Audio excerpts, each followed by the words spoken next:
Bonsoir à tous, je suis Kevin Gall, ministère prophétique. Nous sommes le 2 janvier 2021, il est 20h25. Je voulais faire une vidéo après un temps de prière, de méditation, de réflexion. Après 1 heure de toutes ces choses,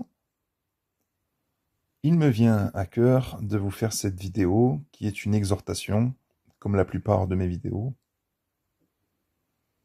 Exhortation qui, je le crois, est inspirée de Dieu. Puisque le message est clair, il est devenu clair dans mon esprit, dans mon cœur. Toute la difficulté ensuite, c'est de le formuler d'une manière correcte, d'une manière même excellente, si c'était possible. Car aux yeux de Dieu, tout ce que nous devons faire pour lui doit être trouvé excellent, voire parfait, puisque nous sommes appelés au perfectionnement et nous sommes appelés à être parfaits devant Dieu. Et oui, même pour hériter la vie éternelle, Dieu nous appelle à être parfaits. La plupart de mes vidéos, et il n'y a pas d'orgueil dans ce que je dis, nécessitent une certaine avancée déjà avec Dieu, dans la connaissance de Dieu, dans la connaissance de la Bible, pour accepter et dire Amen aux exhortations qui sont dites et qui sont en vérité également tirées de la Bible. Des chrétiens qui en seraient encore au lait depuis longtemps et qui n'arriveraient pas à manger de la viande, ces chrétiens-là se perdraient dans ces exhortations qui sont données ou dans les avertissements qui sont donnés. Personne ne se perd dans les encouragements ou dans les consolations de Dieu. C'est surtout dans les enseignements, dans les exhortations et les avertissements, surtout les avertissements.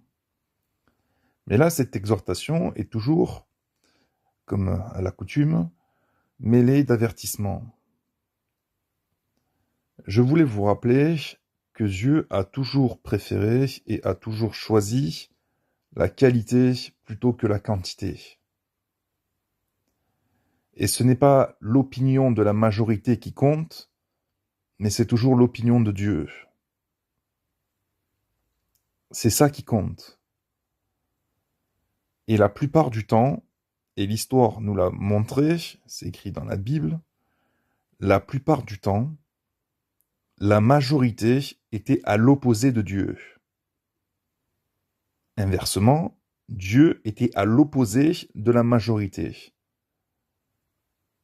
Au sein même du peuple de Dieu, c'était ainsi.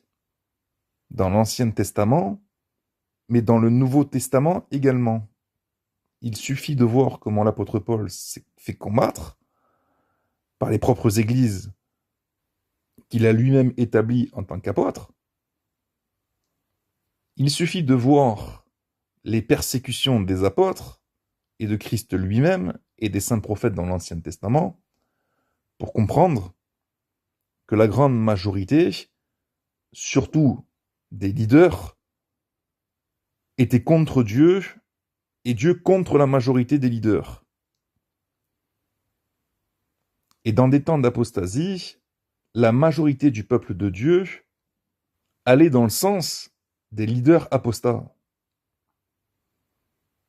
Et seule une poignée d'hommes, voire quelques hommes, voire parfois un seul homme, étaient appelés par Dieu pour ramener la vérité, ramener la sainteté, ramener tout le monde dans la volonté de Dieu.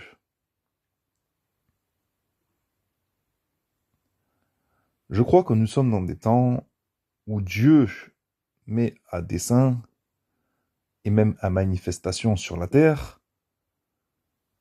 une période d'épuration. D'épuration.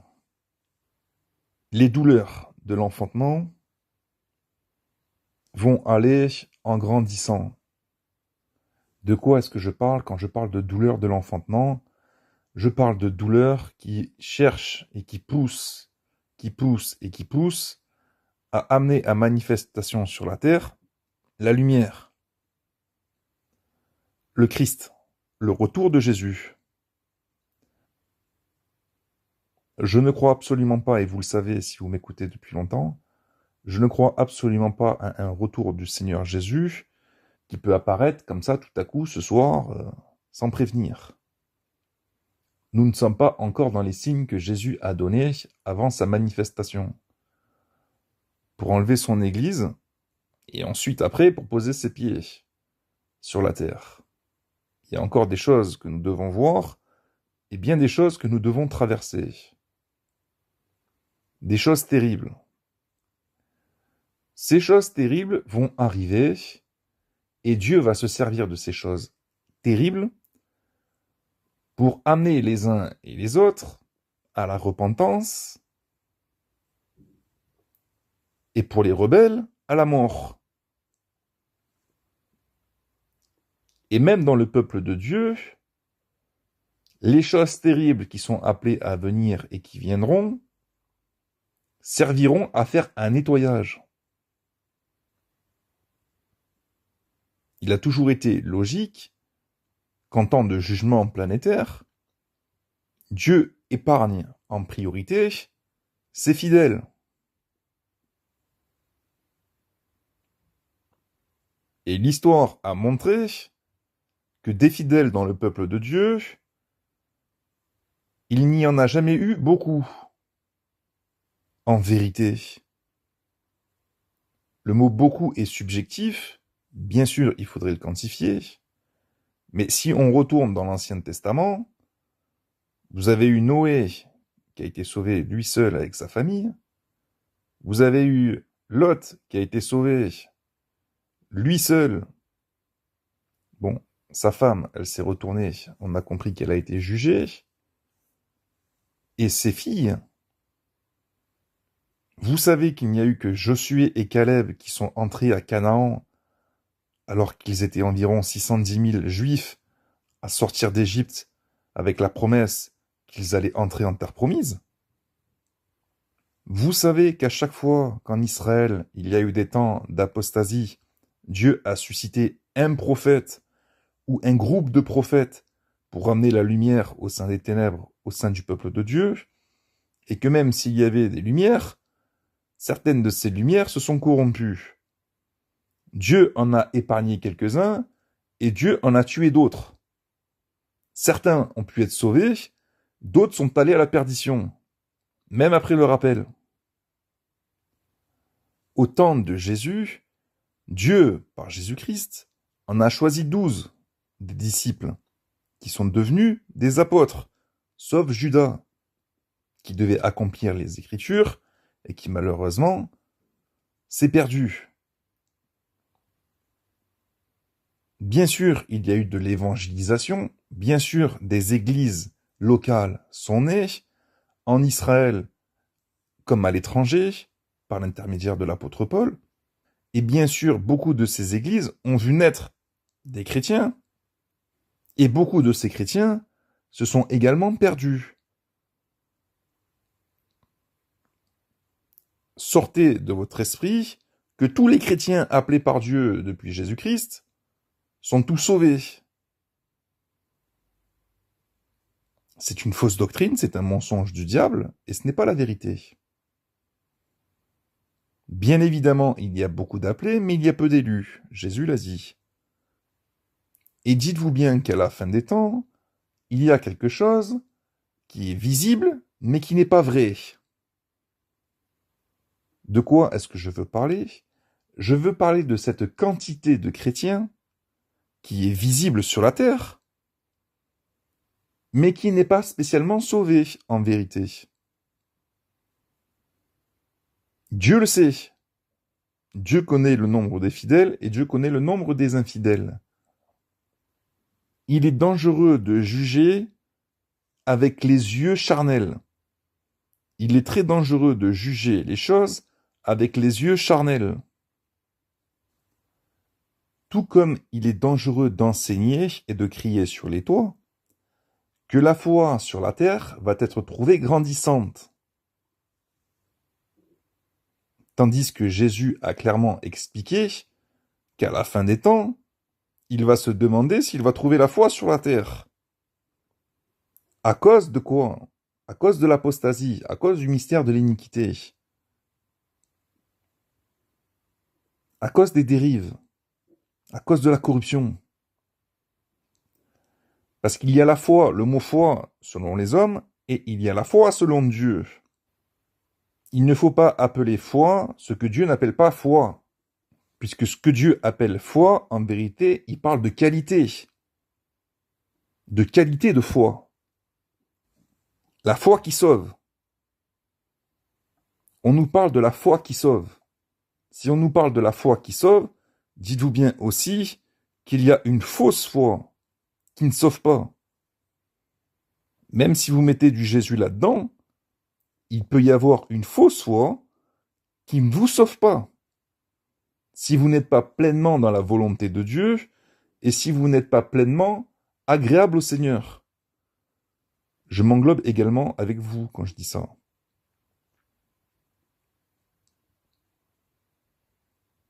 Les critères pour entrer au ciel ne se limitent pas simplement à dire « je crois en Jésus »,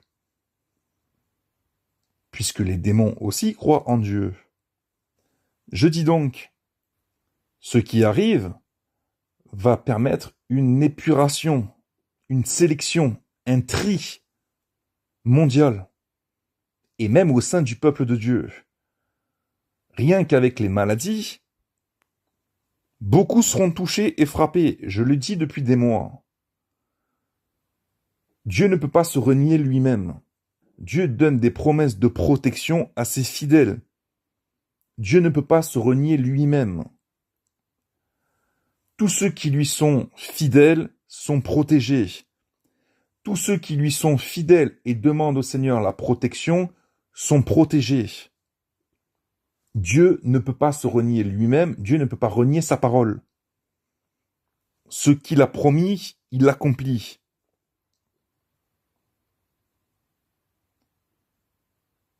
C'est pour ça que je parle de mauvaise surprise.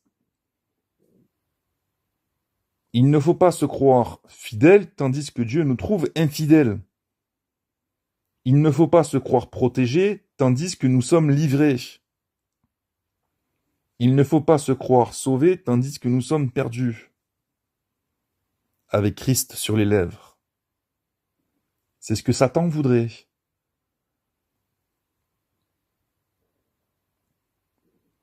Et dites-vous bien que la quantité englobe bon nombre d'infidèles. Tandis que la qualité englobe bon nombre de fidèles. Même s'ils sont très peu.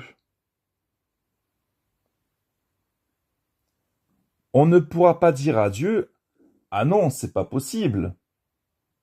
Dieu va pas faire en sorte que toute cette quantité aille en enfer.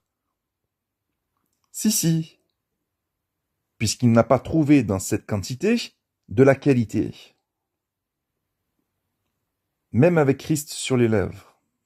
Personne ne pourra parler ainsi, puisque à l'arrivée, Dieu fait ce qu'il veut. Même si ça ne lui fait pas plaisir, il le fera. Parce qu'il ne peut pas se renier lui-même. Si Dieu dit « Vous serez saints, car je suis saint », et qu'il ne voit pas la sainteté qu'il attendait dans le corps de Christ, entre guillemets, cette quantité ne verra pas le Seigneur. Et je vais plus loin. C'est que spirituellement, Dieu sort toujours la qualité de la quantité. C'était le cas depuis le commencement. Je vois pas pourquoi ça changerait à la fin des temps. Dieu sort toujours la qualité de la quantité. Séparez-vous, mon peuple. Quand il dit séparez-vous, mon peuple, il est en train de dire vous, mes fidèles, séparez-vous des infidèles. Vous, mon peuple juif, sortez d'Égypte, sous la conduite de Moïse. À l'arrivée, il n'y avait que Josué et Caleb qui sont rentrés en terre promise. Tout le reste n'est pas rentré à cause de la désobéissance. Mort dans le désert. Je suis certain que beaucoup de ceux qui sont dans cette quantité sont dans le désert. La question est-ce que cette quantité va mourir dans le désert? Ou est-ce que cette quantité va se ressaisir pour devenir de la qualité aux yeux de Dieu? Quelqu'un dira, mais Dieu peut aussi trouver de la qualité dans la quantité. Si Dieu trouvait de la qualité dans la quantité, il n'aurait pas prophétisé l'apostasie. À la fin des temps, il n'y aura pas de qualité en quantité. Même si des pasteurs fidèles travaillent à transformer toute la quantité en qualité, et c'est d'ailleurs la volonté de Dieu qu'ils exercent un tel ministère, merci Seigneur, ce n'est pas dit et ce n'est pas écrit que toute cette quantité va se transformer en qualité. Parce qu'il y aura toujours beaucoup d'appelés mais peu d'élus. Élus.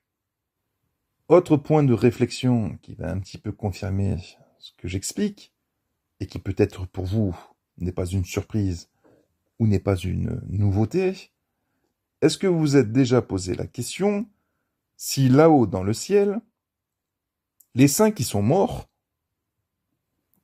continuent de pécher? Est-ce que le péché existe au ciel pour les saints qui sont morts? Quand les saints vont ressusciter, est-ce que certains d'entre eux continueront de pécher?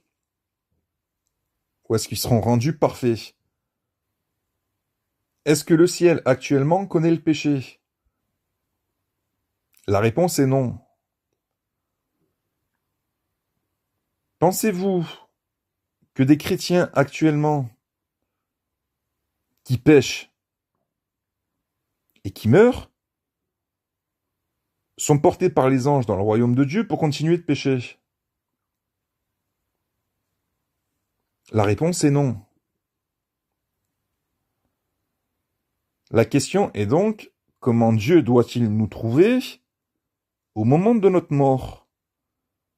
Est-ce qu'il doit nous trouver pécheurs? Ou est-ce qu'il doit nous trouver lavés, purifiés, sans tache, sans défaut, sans péché? Je vous renvoie à la croix. Jésus est venu sur la terre et il est mort sur la croix pour nous laver de tout péché, de toute iniquité. Ce qui ne veut pas dire qu'au moment de notre mort, chacun d'entre nous sera sans péché et sans iniquité devant Dieu. Par contre, soyez certains que ceux qui sont morts et qui sont sauvés sont au ciel, et qu'au ciel, ils ne pratiquent pas le péché. Pourtant, ils pourraient, tout comme Satan au départ a pu pécher. Toutes ces questions sont légitimes et nous amènent à des réflexions profondes qui n'ont qu'une seule réponse finalement. Dieu préfère largement la petite qualité que la grosse quantité.